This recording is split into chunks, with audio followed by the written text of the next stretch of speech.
Welcome to another artist conversation in our series, Pathways for Dialogue, Past, Present, Future.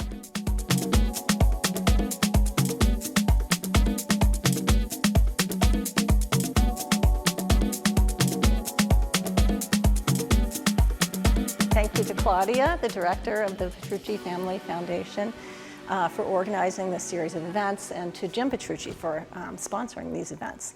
I'm particularly excited about tonight's panel because we've had a number of opportunities to talk with a lot of the artists in the show over the past few weeks.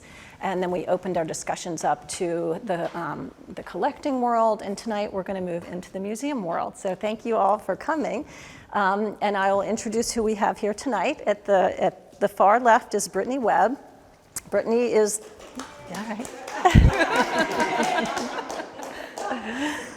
Brittany is the Evelyn and Will Kaplan Curator of 20th-Century Art and the John Rhoden Collection at the Pennsylvania Academy of the Fine Arts, where she oversees the museum's collections, exhibitions, and programs of 20th-century art. Prior to joining PAFA, Brittany was a member of the curatorial staff of the African American Museum in Philadelphia. She holds a PhD from Temple University and a BA from the University of Southern California. We also have Kimberli Gant in the middle. It's a little love. I know, we love each other. Kimberli is curator of modern and contemporary art at the Brooklyn Museum. She has also worked at the Chrysler Museum in Norfolk, Virginia, the Newark Museum, and the Museum of Contemporary African Diasporan Art. Kimberli received her PhD in art history from the University of Texas, Austin, and has published her scholarly work in several academic books, journals, and exhibition catalogs. And then finally we have Dianne Smith.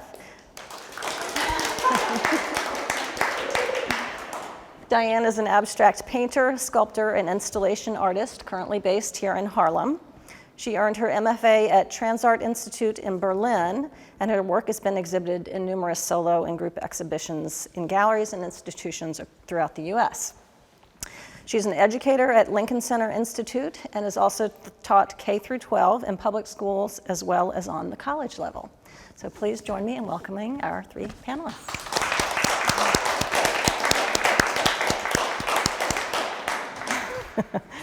So I'd like to get started tonight talking about museums and also other cultural institutions, both as access points to the art world, but also as gatekeepers to the art world, particularly for artists who have been traditionally underrepresented in these kinds of institutions. So to set the stage, I'm first going to share some data that's been recently compiled over and released over in the last year or so.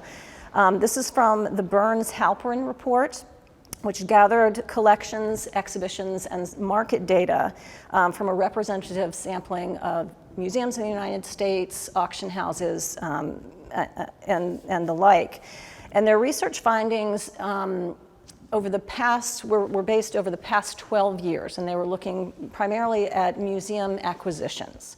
Okay, so over the past 12 years, in terms of museum acquisitions, I'll just share a couple of figures for you. Work by women artists, they found constituted 11% of acquisitions, okay, which is translated, that's 89% male artists, 11% female artists. Work by Black American artists constituted 2.2% of acquisitions over the past 12 years. And work by Black American women artists, 0.5%. So those figures they're staggering.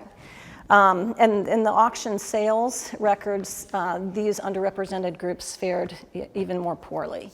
So, to unpack what these figures mean and how, that they have an actual reflection on personal experiences, within the museum and with those outside of the museum. Dianne, my first question is for you, because you do have museum experience, but you're an artist, right? And you've been kind of on both sides of this problem. And as an artist, thinking of yourself in that role, can you share a little bit with the audience about your personal experience having to navigate these conditions that data describes, and what has that made you do in order to navigate this art world?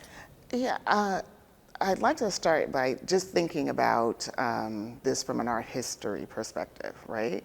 So when you think about those numbers, it's really rooted in how art history is taught and talked about. It's no matter where you study art history in the world, you're studying the same art history. And so there are museum gatekeepers, as we're talking about, but then there's something else that's happening beyond the museum that dictates how we're looking at art and how art is valued, trickled to museums, trickled to someone like me. I studied art most of my life, and I was in high school. I went to a top art high school in New York City, and all the museums I went to were museums where most of the work, none of the work really looked like me, but there was a museum down the street from my school where there was art where people looked like me, but no one took me there. So I think that there's a conversation about how things are valued, and this happens in all parts of the world and in all facets of life, but specifically in art. So now how I navigate that is that I have to function being 100% authentically who I am, irrespective of what I think a global art market might be or what they might be looking for. I have to make the work that is organic and resonates with me truthfully and honestly. Because if I focus on what it isn't, then I can't be. Right. So does that make sense? Yeah, it does. And it sounds like you, from the very beginnings, when you were a student, and probably a young student, maybe even in the elementary school or you know. Yeah, I mean, I studied art at 14 years old, studying art history at the Met. You know, what is now the Greek and Roman galleries. It used to be a whole area where we would go after school and study art. But nothing in those institutions was reflective of who I am. Right, yeah. So then as, you know, practicing artist, kind of knowing, having found this from such a young age, and, you know, you're working with materials, how has that kind of conditioned your perception about the museum world? Well, I think it conditioned my perception about representation first and foremost. So how I made art, again, reflected what I saw in the mirror. And so everything that I made had some connectedness to me. And I think, you know, there wasn't a conscious thing that I was doing as a child growing up and realizing going into museums that it was absent of me, but I knew what I looked like and I knew what people around me looked like, and that's what I wanted to see. And so that's what I made, and that's how I've always made art.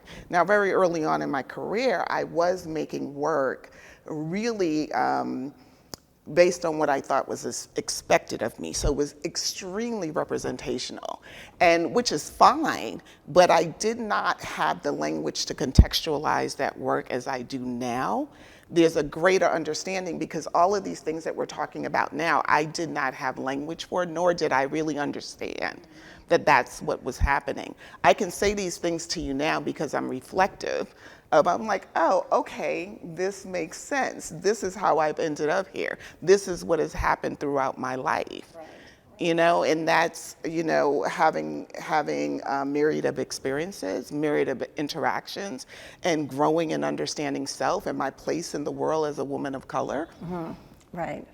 Yeah, and those boundaries, you know, it sounds like it was an unconscious set of boundaries placed around you that you weren't aware of at the time, but you live within those. You know, it's really interesting, and I'm sure maybe you all can speak to this too in terms of there are these boundaries, but how you see yourself based on what's around you really dictates how you engage with those boundaries. Right. Yeah. Yeah. Right? Because I grew up not feeling I didn't feel like I wasn't good enough. I didn't feel like I didn't belong. I grew up, mostly everyone looked like me. So that was a safe safe place for me. It wasn't until I entered into college and I went to a really prestigious art college at the time, is when things started to shift for me, because now people don't necessarily look like me. Even the school I was in here in New York, it was so mixed, and it was a community of difference that worked. But then I went to a college where there was some clear delineations between me and the other students. Yeah, right. But even then, I didn't have the language nor the understanding, because I didn't experience racism before that moment. Okay. So it wasn't until years later, when I am out into the world and I'm moving through the world and I'm having other experiences, that I can contextualize what had been happening. Right, and you can kind of process those I things can that process you it, I can understood on some contextualize level. it, I can make meaning of it. Yeah. Well, from Kimberli and Brittany, from the position of curators, thinking about not only what Dianne has explained her experience to have been, but also thinking about the numbers that you all know about in this Burns-Halpern report, which you're probably, I don't know if you're surprised or not, probably not.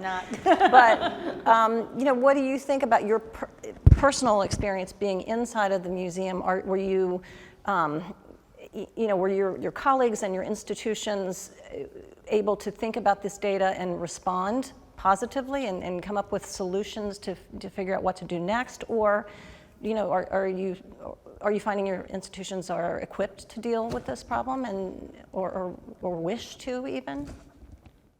Let's take it. Rock, paper, scissors for it. I'll just say that I think, from what I know of Brittany, and I think in conversations we've had before, our institutions know it's not a good look right now, and it hasn't been. And so every museum is really grappling with having to, unless it was maybe, historically Black colleges and universities, or certain, institutions that had already been kind of, were forward thinking for the time, radically thinking for the time. Everyone's kind of starting from negative to add to their collections, and not just, I know our conversation really is based on African American art, but female artists, queer artists, Asian artists, Latinx artists, everybody realizes how skewed their collections are. And I think we, getting to Dianne's point about not only how art history is taught, because it is, we're all using Jansen's, or the same kind of art history 101 books where the same names are being said, and that is because art history is a European discipline. So that's where you're going to start from anyway. And it becomes, I think, this recurring issue where unless the professors themselves also have the impetus to learn and teach the classes, they're not going to know the names to then teach their students, and then those students aren't going to know to then learn about them and kind of continue that cycle of expanding the whole canon, which we're all kind of trying to do in many ways. And also like Dianne, I was very lucky. My parents took me and my sister, we went to museums, we went to street fairs, we went to gallery visits, and again as a kid I was just like, oh my God, another one. I was 9, but I got used to seeing images of myself, different skin tones at home. So when I would go to class and I would see books, and I'm just like, things are missing here. So I had books at home. So I already knew what I was lacking in the classes. But I also I think I was also very lucky in that all of my coursework, I at least had one professor who was also focused on African American art. And I also very strategically went to those schools because there was a professor I could work with. And I think that's something that we're not always taught, that you need to really think about who are you going to work with, who are you trying to learn from, because that's going to help expand your knowledge. And so but at the same time, if you're not exposed to that from the very beginning, you're not going to necessarily know, you're just going to continue to what's comfortable. So, we're all trying to expand, and I think there's and I'll stop and let Brittany speak, and the other kind of added layer to this is the fact that we're all trying to go after a lot of the same artists. and the same opportunities for those artists, and very limited resources. So that's another kind of, big competition. Unless maybe you can make partnerships with other institutions to buy these works, they're very trendy. They're very expensive right now. So it's not easy. And that's relative, right? Yeah, it's exactly, like it's expensive for museum budgets, but in terms of the art market, they're still pretty low. Yeah. This is why I think it's so interesting that report has collection, like institutional collection data and secondary market data, because those are some really particular spaces where the price points are very different often. But I appreciate how much of this conversation is about the education piece, because I think about what institutions are doing, and we talk about this all the time, about in terms of the importance of audiences and the importance of fit. And so for people in the audience who don't know, part of what curators who work for institutions that are regularly actively acquiring have to do, we propose acquisitions to our institutions. It's not always sort of a known deal going in that everyone's going to say yes to everything, everyone's going to love everything that we propose, and that people who don't necessarily love everything that we propose will say, well, you guys are the experts, so I don't understand what this work is about, but I know that you do, so I trust you. It does not always happen that way. And sometimes you have to make a soft pitch, sometimes you have to make a strong pitch, and sometimes you have to do the kind of educational work that people have done for you because you're talking to an audience that has, this narrow kind of education. So when you're arguing for the importance of, what an artist is doing with materials or the cultural influences in their work that you don't see if you don't have the same kind of training or background that they do, and you don't understand necessarily the very different kinds of global visual traditions or material traditions or any kind of influences they're putting together, you're having to do that kind of teaching in an institutional space where, yes, but, and it's in a very non-public arena where storage space is on the line, finances are on the line, and there's not an infinite number of resources. And so this is where the education piece becomes really important, sort of publicly and behind the scenes, because this is how— education and choices, right? Yeah. Because for all of that, that same institution will make a choice, right? So for all that you've said about education, and they still make a choice to get something else. And so the resources are found for because it is education and value. Right. You know what I'm saying? So Absolutely. Then there's that too. All of the work that you have to do as a curator that doesn't necessarily have to be done for another artist is in itself problematic. Or that another curator is doing because they believe just as passionately in this other thing that extends a tradition, which is a very different argument than here's why we should pivot. And I think that this is the piece about like collection fit. So I think this is, I feel like, the conversation that we're always having behind the scenes, that, you're constantly making a push for something, either in terms of we should do this institutionally because it's different than anything we've ever done before. And that is compelling to many people. There are always other people who are really hooked by the argument, we should do this because it continues a thing that we already know that we do well. Adds to in a new way. Yeah, and oftentimes you're trying to do both because you're going to have, again, you're trying to convince people have very different opinions about what good, quote unquote, museum quality art is. Or what is popular. Right, exactly. What's going to bring people in the door, what's going to get ticket sales. So even just that, you're trying to think about, okay, you're always trying to have multiple rationales for anything. And again, sometimes they still may say no. So then, and then you go, okay, they're not ready for it yet. Mm-hmm. You try to tell yourself that they're not ready yet. Well, I think so. Then it sometimes will take months, if not years, to get them to kind of shift to go like, now I get what you're saying. Yeah. Because what they also don't want to talk about is the fact that museums often look at what other museums are doing. And it's the constant talking to themselves. you know, I mean, to have the conversation for real, like there's some real things that are happening, because all of those things are true. But then there's this other thing where institutions are continually talking to themselves. And, you know, I always speak about, and having worked in an institution, when the institution uses language that is of the time, that talks about all of these things that's supposed to evoke change, DEAI, you know, equity and inclusion, you know, representation. And as long as the conversation is happening and the words are being said, sometimes institutions mistake that for more action than it really is. Yeah. You know, it's like, it's in the documentation, it's in, you know, the board meets and everybody gets this folder with all of these great, and then the programming happens, and then, oh, we had this kind of music. And so there's all kinds of layers of things and nuances that gets put in there that skews the perspective of what's really happening. So a lot of it is just about the optics. Yeah.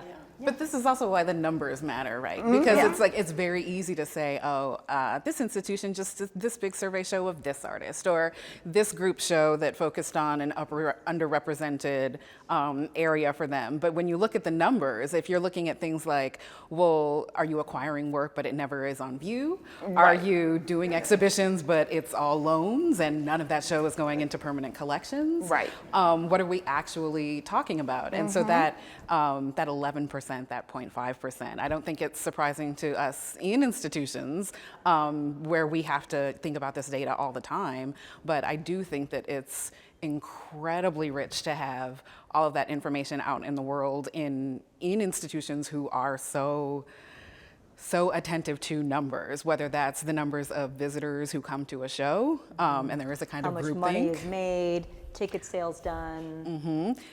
Because there's a way that the optics are sort of flashy. You know, if you find of a bunch of sort of institutional insiders look up and say, okay, we haven't been collecting work by Black artists, for example, and then in a single meeting, you have several works by Black artists that are proposed for acquisition, and that's rare, then that's sort of like, okay, well, we've taken care of that. And for those of us who work in institutions that imagine that they're, you know, encyclopedic institutions, we're sort of like, hang on a second, there are several thousands of objects, or there was hundreds of years of collecting. That it's going to take more than, you know, 1 year or one conversation or sort of like one collecting initiative to chip away at. And so I think this is, you know, these are things that we think and talk about all the time, but it's incredibly important because it's in dialogue with this education piece. You know, so much of what happens when you're getting trained to think about art and to think about the history of material culture is you're going to institutions. So if you're visiting museums and you're never seeing this work, and I work at an institution that trains artists and has faculty and has a museum where we take group tours through, we're thinking all the time about, you know, when a group of elementary school students, when the K through 12 groups come through the buildings because their instructors are trying to teach them about the history of American art or the history of art all over the world, what are they seeing on the walls? What are we actually giving them to think about that might be the same as what was happening for us when we were going on museum field trips, or what might be different? Yeah. And then I'll just, I know you have to get more questions, No, but then what we kind of all have touched upon is a bit of the fact that, you know, we're talking about the bigger issue is not only with the acquisitions in terms of the numbers, but then again, as you said, who's making the decision to get those in? So it's like, if you also don't have the folks on all levels beyond the curators advocating, because we can propose a lot of things, but we're not the final decision makers. Everybody has to agree with us. Right, everyone has to agree. And then again, you have some people who don't, they may trust you theoretically as a curator, but they don't know that artist. So they're just like, well, this is new to me, I don't know who that is, so I'm gonna go with who I know. Or there's just like, well, or then you've got people who are just like, I don't understand why we have to change, the museum's doing great, or, you know, So then it becomes, okay, so how do we get allyship on, you know, the committees and the boards to also see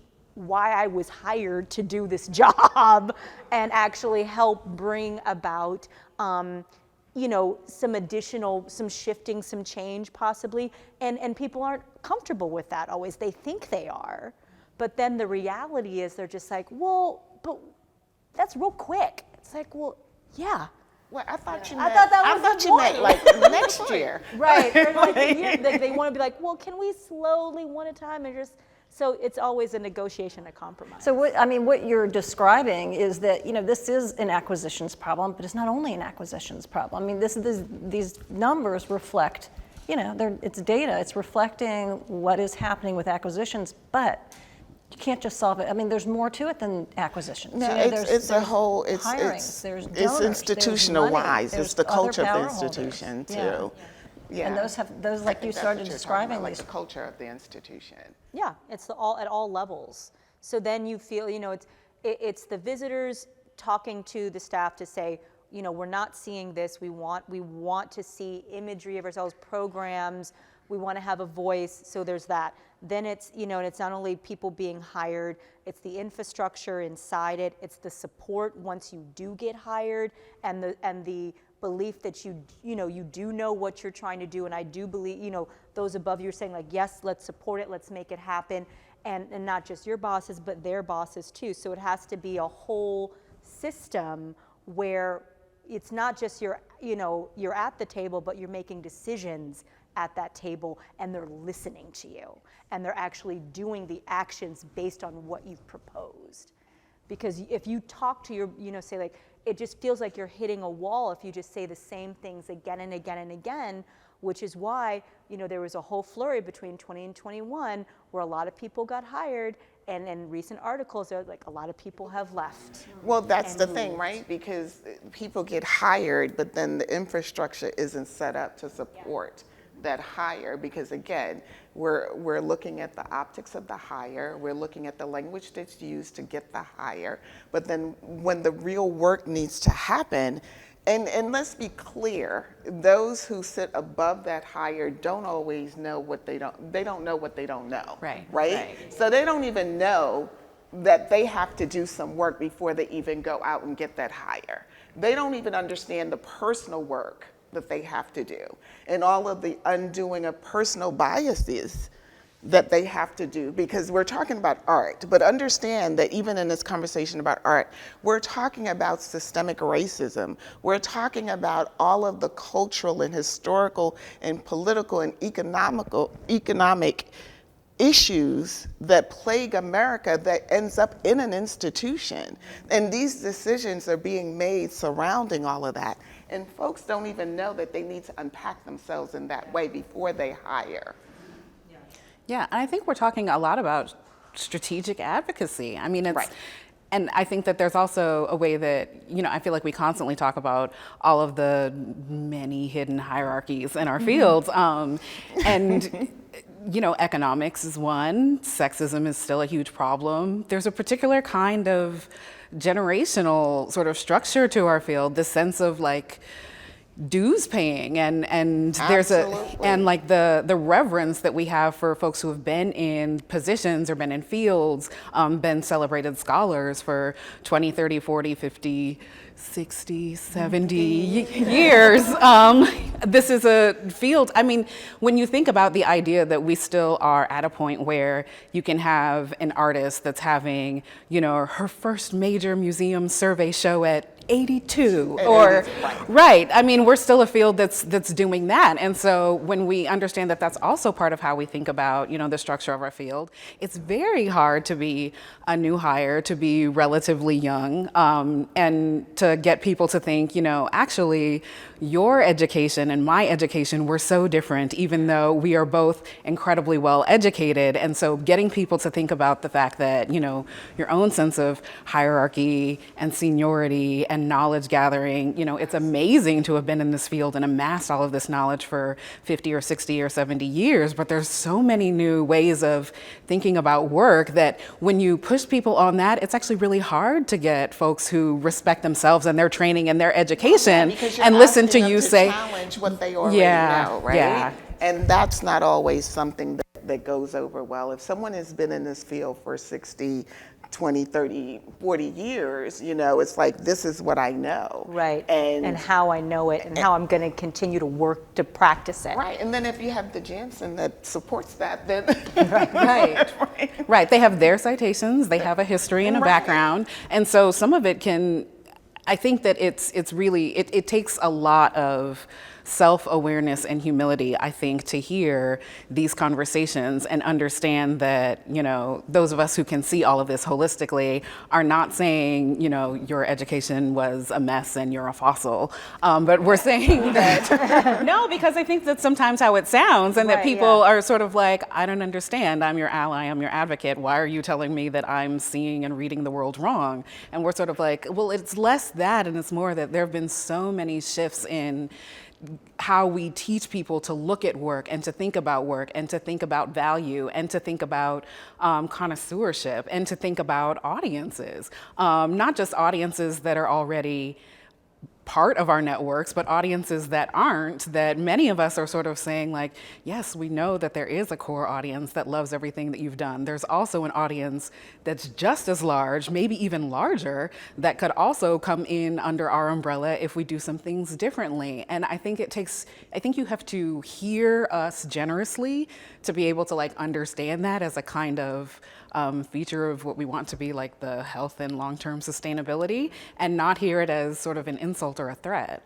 Well, but then that's the conversation about one's personhood and the understanding of being a lifelong learner. Yes. Right? So, in understanding as a culture worker, that is what essentially you're supposed to be able to do, is to constantly notice, not just see, but notice, observe, learn, you know, just constantly being in a space of openness, right? Because let's face it, art is supposed to be this space of free thinking, but it's one of the most rigid spaces. Right? It's very narrow, it's very rigid, it's very like, you know, I mean, when you think about it, it's just been over the last few years that we have terms like multi-disciplinary artists and interdisciplinary artists, that you can imagine that you can work in multiple ways. You know, that if you're a sculptor, you don't just stick to sculpting, or if you're a painter, we're just getting, you know, we're just entering into this space. Right? I mean, we work at institutions where we even have pushback around, what do you mean you want to show that without a vitrine? So yes, very rigid. Yeah. Right, so even within all that, and as someone who has spent many years as an arts educator, having to rub up even against that within, you know, understanding what the pedagogy is, but how do I bring myself into the room in order to navigate that pedagogy based on who my audience is. And this is what we're asking people who sit inside institutions to do. And that's a hard task. And especially, it's like sometimes people have been on boards forever. Yeah. You know, and you know, I remember being in an institution and it's like, oh, we've diversified the board, we have younger board members. I was like, but you realize in 10 years they're gonna look like them. Like, it's the same. We're just recycling, you know, the board members. And again, that's because they're, you know, people tend to move in what's reflective of themselves. Well, this is interesting because I mean, what you've all described is there's so many challenges, and you know that there are going to be challenges for this sea change that's needed. So I guess my next question is like, well, what do we do with this data? What do we do now that we are starting to understand this problem and we have these figures? What happens next? You know, so and I can really remember when we were talking the other day, you used a really insightful phrase. You said, you know, small moments of radical change is somewhere that, because you're not going to change these major problems in a short amount of time. But what are some of these small moments of radical change that might be effective from within the institution that we could see or look towards? Well, I think, you know, and what's also been said about the fact that when you have different generations of scholars, you know, trying to have conversations where when you're going to them, you know, you're in your peers and those who've been doing it for a long time and saying, what I'm trying to do is I'm not trying to change you, I'm trying to add to your repertoire. And I want, it's like to see things as mutual beneficial exchange so that, you know, again, it's not, and I think again, it goes back to, if you're trained in a lot of in a lot of museums that have been around for a long time, scholars are just in there doing research, like the small kind of things that they did their dissertations on, things they were interested in, they're publishing, they're doing projects on that. So they get very kind of defined and rigid in that material. And then other folks are coming in and they're trying to, like, well, I'm making this connection here to this artist who lived in Zimbabwe over there who was talking to a Chinese, like, so you're trying to kind of make these global connections, and sometimes it can get overwhelming. And I think just, not only just being open, but I think just even realizing the limits of what an institution can do. I think especially with the pandemic, I think many museums did a great job trying to be more than just spaces for art, but spaces for community engagement, for dialogue. They were already doing it, but some of them were, collecting food for different people, and those are great gestures, and those are great moments. But I think, are those things really sustainable? Are they really a part of what a museum's missions are? But when you kind of acknowledge, okay, this is what we can do, let's try and do the best we can within that. And then as a curator, I just try and go, I was giving a talk at Toledo and I just asked the visitors, I said, will each of you, when you see this exhibition that I've curated, at any exhibition that you go out, will you write down the name of 1 or 2 artists who you've never heard of? And when you get a second, just do a little Google search. Just expand your own knowledge about art. It's not, and it may not seem like a radical thing, but just asking people to enlarge their own personal worldview and artistic view, that takes time. It's like when they started doing during Women's History Month, like, can you name 5 women artists? It's like, just, can you? Like, let's all make sure that we have some of those names on the top of our head and we've got some idea about who and what they do, because then it just goes to that lifelong learning. And it doesn't have to be all the time, but just trying that, I think, is just an opportunity for just expanding. And then so you're more open to maybe go into a gallery or space and go like, I've never heard of this artist, I don't know, that seems intriguing. Yeah. And just enjoy that intrigue. Yeah, and I think that you're right to mention what the audience is doing, because this, of course you're working within this institution because this is where we need to see the change, but the audiences are powerful. If an audience member can say, I want to see this, can you give it to me? Or, if that audience can motivate as a body, that's going to be a powerful form of speech to an institution. So that's somebody like me who's not in the museum world, but I'm part of the art world. I'm an exhibition goer, and I'm a museum visitor, and I'm an artist advocate, or I try to be. So I think that for and some of you in the audience who may not be part of the museum world, you're part of the art world. So we all can play a significant role. I think if you have a membership to a museum, you're part of the museum world. maybe that's rose-colored glasses, but I think that there's a way that we talk about these fields, these institutions, these ecosystems in a way that I always want to remember that everything is people, like institutions are just people. Museum audiences are just people. Collectors and board members and donors are also just people. And so, yeah, I think that it's really, important to remember that, like, that feels really like a tiny kind of radicalism to me, because I think that audiences underestimate how often there's like a kind of two-way advocacy that happens between definitely curators and audiences, certainly artists and audiences. There's a way that the same way I think we imagine we're advocating for certain kinds of audiences to come into view, or that we're trying to call into existence, or just like amplify a little bit in our institution.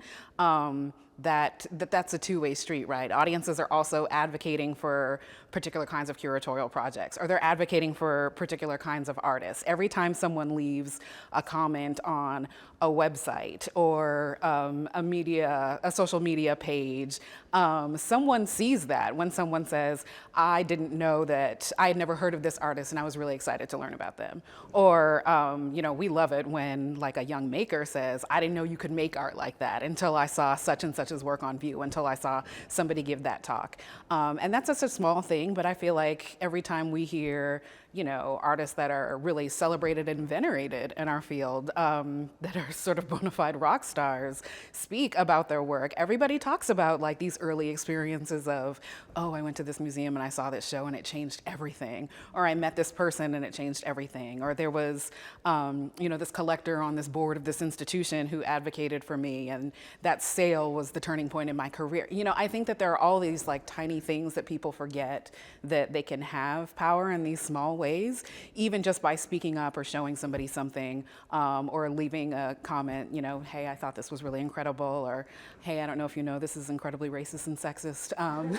I mean, in either direction. But they're participating that way. Yeah, that participation, it has an impact. And it helps educate the staff at the museum because we don't know everything. Yeah, sometimes Right. people genuinely do not know. Right, exactly. Right, but I think I'd like to add to that. For me, the thing is to, even as when I was an educator, just saying to people, if you can converse about a work of art, you can converse about anything, right? So for me, the part about radical change is getting, again, for me was like seeing the world beyond the space that you're existing. I think that's a small radical change in itself, right? And to have, whether it's a young student or an adult or someone in the institution that's not necessarily interfacing with the public, but just being able to talk about the work of art and engage with the work of art from their own lens. Right, exactly. Yeah, they don't have to be an art historian. Right, it creates a whole nother layer. I love when I go into an institution and the security comes up to me and go, hey, listen, this exhibition just came in and did you know, or go up to the 5th floor, such and such is, that's a really important thing. And I think that embracing those small moments is really radical in itself. Well, I think that's a good note to turn it actually over to the people. And we'd like to hear from you and to hear what questions you have for our panelists about their experiences, but also comments about your own experiences. There's encyclopedic knowledge sitting right up here. It's yours for the taking. Question? Somewhat, yes. Since we have this esteemed panel here, I have a question for them. When I look at museums, I think one of the things that's always perplexed me is how do we create entry points for audience?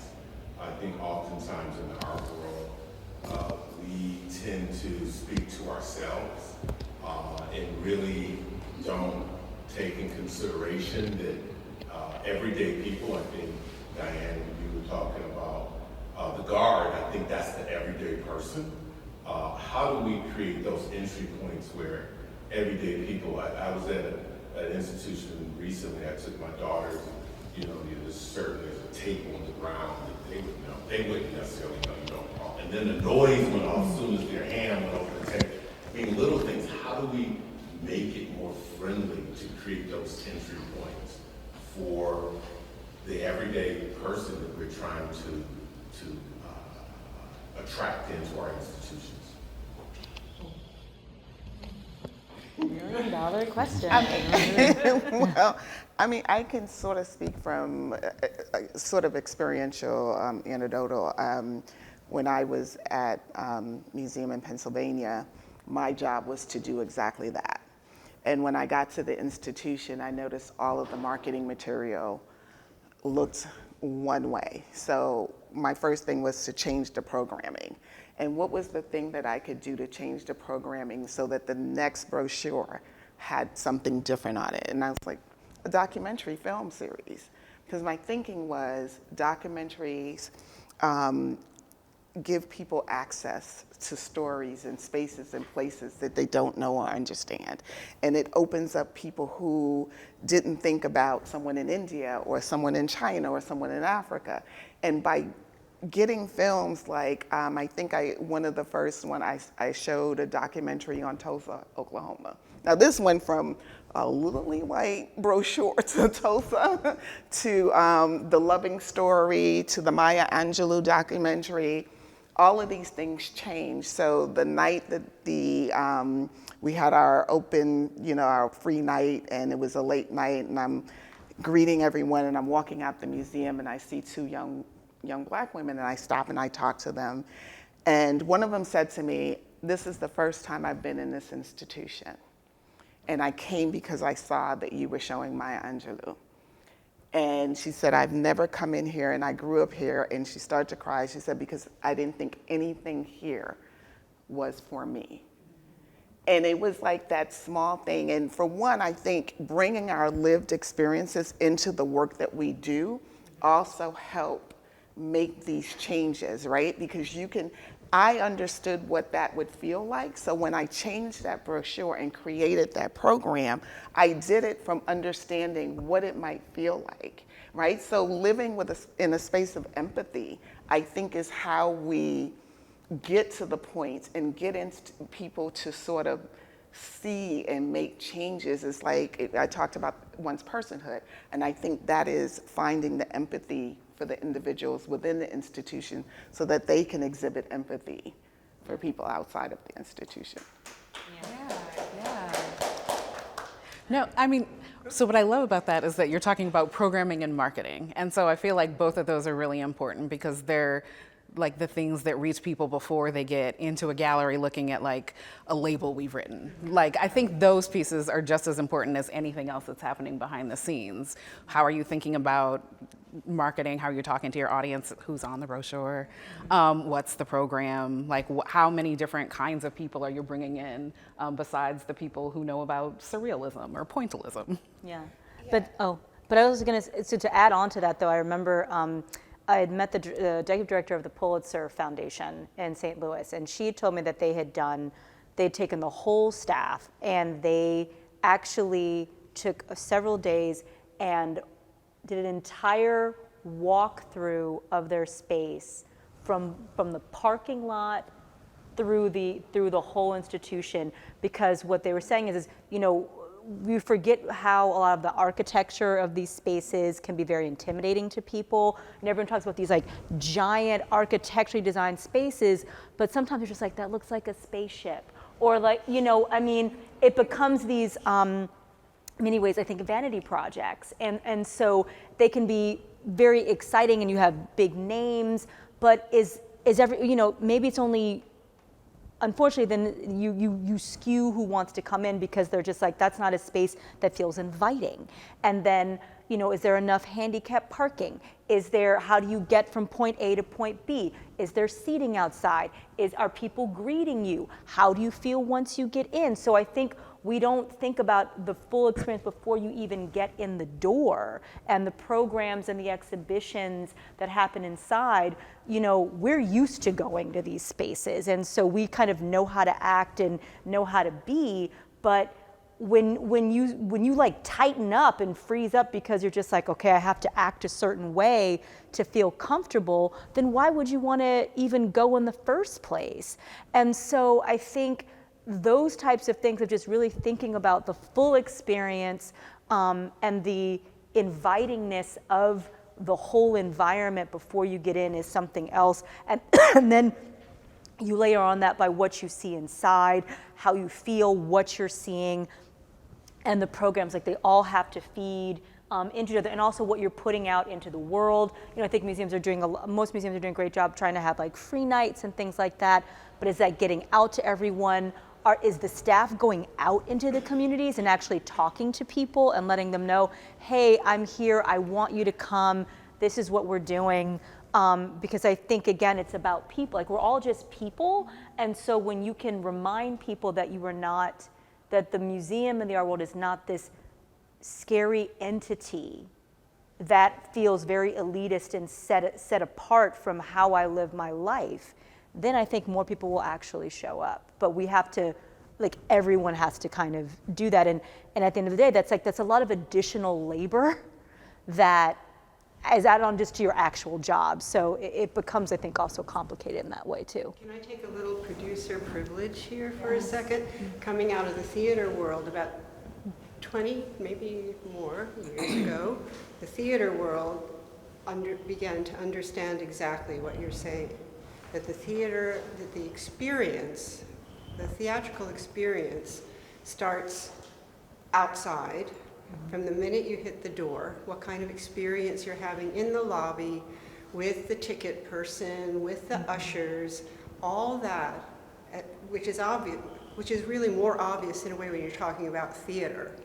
You know, it has to feel, I won't say like home, but it has to feel comfortable enough that by the time you get to your seat, you're ready for this experience. But it begins, and a lot of times it took a while before theaters realized, you know, that you're not in an airport or something, you know, that this has to be cordial and inviting from the very first step that you take into that building. I mean, you're going all the way out in the parking lot, that's a little different, but you go into a museum, I mean, it's one of the few places where everywhere you go, there's a security guard, right? So that is, so how the audience, and particularly if you have a particular lived experience, that's another place that you're going where you're policed. Being guarded, And yeah, you're being being guarded, policed. and you're being told to behave.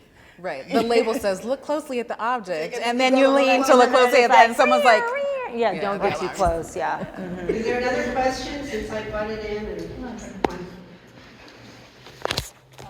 Yeah, so I'm an artist from New Orleans, and I was on board with the Kaplan Museum in New Orleans. Is this on? Yes. Okay. I appreciate what you said about running up against a brick wall in terms of talking to the board. I tried to make changes, but there were several tactics that were employed when I was on the board. For example, I would say, okay, I think we need to have, we're a majority minority city, New Orleans. I think we need to have more people of color in this, on this board. And their answer was, okay, yeah, let's do that. So we have 15 people on the board, let's add some more people. That's diluting your voting right. That's not a way to increase, math-wise, it doesn't make sense. It's diluting your voting rights. If you add more people, that means that your particular vote has less value. So that's one little way to kind of skirt around the issue. Another issue is like, okay, yeah, if you want more people of color on this, who do you suggest? What do you want to do? Who do you think that we should get? So it's like a burden placed on me as one of the few people of color there, and it's like, okay, why don't you give some suggestions? So there are, I appreciate what you're saying. You can run up against a brick wall in those places as a curator, and when you're trying to make suggestions. Thank you. anybody else? Here.